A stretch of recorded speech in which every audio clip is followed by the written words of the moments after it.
So, and now the awards, and Stefan and I have the pleasure and privilege to be able to announce the awards for the first category, which was the mixed use category. And I believe the PowerPoint begins at this point. And we'll see the first honorable mention here in just a moment.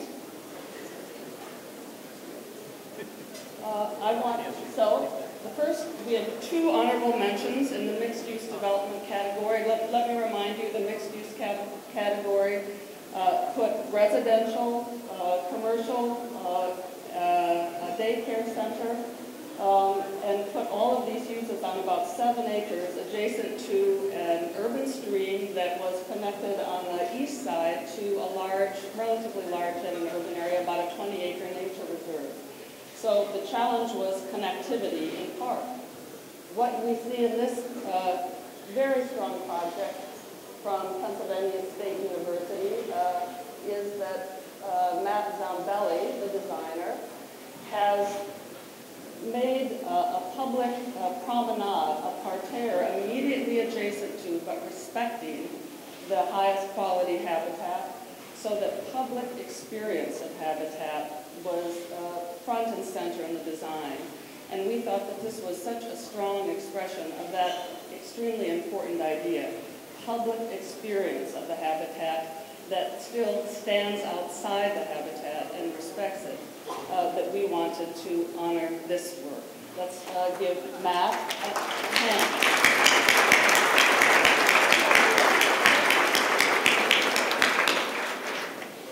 Let's look at the second honorable mention award in this category. From Arizona State University, a team, apparently a student team, gave us this entry, which brings forward another very important idea that we all talked about. Like many of us, when we're doing a project in urban planning or landscape architecture, this team questioned the site boundaries they had been given and redelineated the boundaries of the site. They did not use all of the 8 acres that had originally been assigned to them for mixed-use development. Instead, they pushed the mixed-use development immediately adjacent to Metropolitan Collector Street, so that they really put the people corridor where they put all of the people activities in the same corridor, and in achieving this, they achieved a better wildlife habitat corridor. So by questioning the premises of the spatial organization that they were given, we felt that they really achieved a better kind of spatial allocation in a way that was really smart and achieved probably better habitat connectivity in the long run. This is the only entry we saw to do this, and we wanted to recognize it for that important discovery. Let's give them a hand.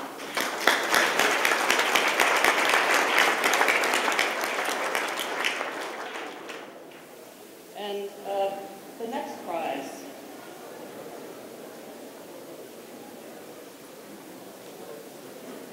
This is the third place winner, a wonderful project, and Stefan will say a few words about this project in a moment, but a wonderful project from the University of Arizona.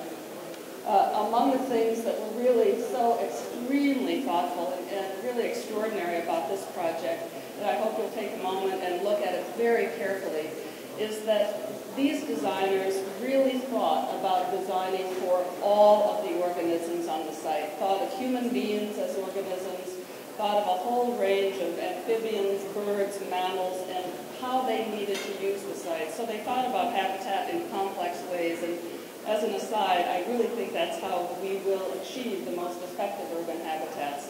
It's not about restoration, it's not about making them pristine, it's about understanding the behavior of organisms.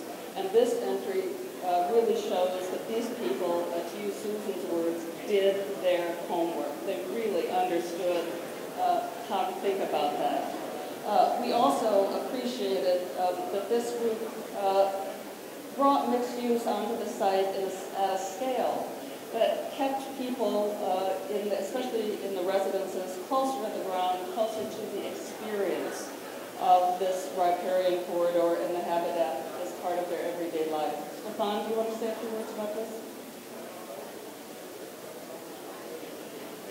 I can try. Yes. This third prize work is also very focused on a master plan, on a layout plan, on the planting, on the habitat. And our feeling in the jury was that it was a very well-weighted project, a project that really answers a lot of questions that arise from this situation there. I would like to go to the second prize.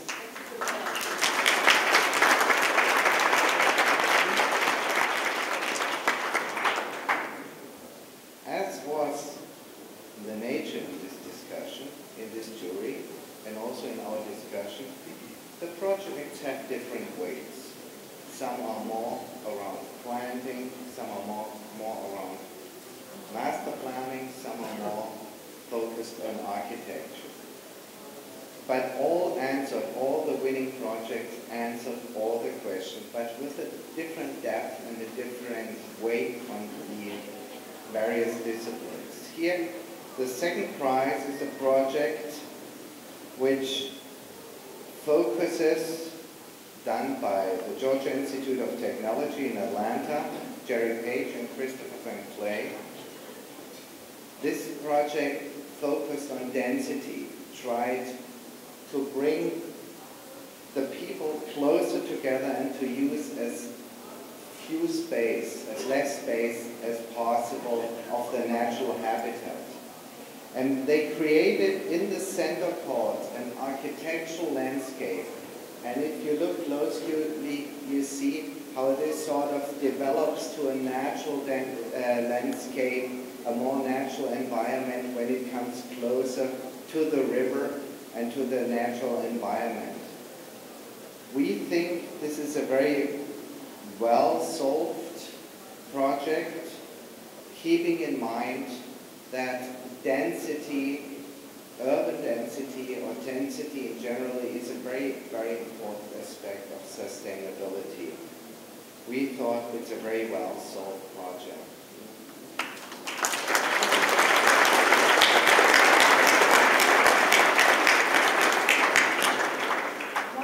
Another important dimension of the success of this project is that it deals with an issue we saw in many, many of the entries. That is the difference between the representation of ecological function, the representation of habitat and stormwater movement, and a broader functional, real existence of habitat. This design does both, and it does it in a very self-aware way. It doesn't get confused about those categories. So what we see in the inner courtyard is the use of these grid modules to represent habitat types, to represent them, and actually to function, to move stormwater. And beyond it, we see in a way that is strictly respected the continuing function of the habitat conservation area. So it does both things well. And now the first place winner.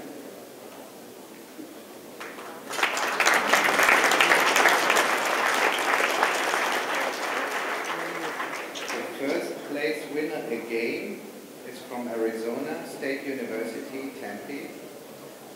Benjamin McDowell, Tyler Stradling, Michael Nicoli, Todd Severson. This work again uses density, but in a more naturally and freely arranged manner. It concentrates the living, the housing, and the commercial aspects around two courtyards, which let the natural habitat flow through and connect between the river and the other natural habitat on the other side. The jury thought this is a well thought through project, very successfully worked. It also not only, but also in an architectural manner. This unifies all disciplines very well.